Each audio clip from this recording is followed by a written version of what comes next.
Io tanana io no entina iarabana ary io ihany koa no ifandonana.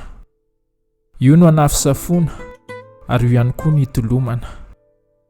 Io no ifanampiana nefa io ihany koa no ifandrafiana. Io tanana io no ahafahana mankasitraka, io ihany koa nefa no ahafahana manebaka. Io no ahafahantsika mangataka, io ihany koa nefa no ahafahana manome. Io no iderahantsika an'Andriamanitra, fa io ihany koa no hanozonana. Io no entintsika miampanga, fa io ihany koa no manome lanja.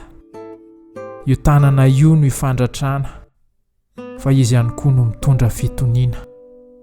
Io tanana io no nahatonga fitsitokotokona. Io tanana io ihany koa nefa no afaka mifona.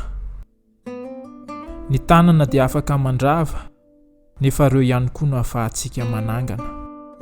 Any safidy, anao ny safidy, ampiasao amin'ny tokony ho izy ny tanana.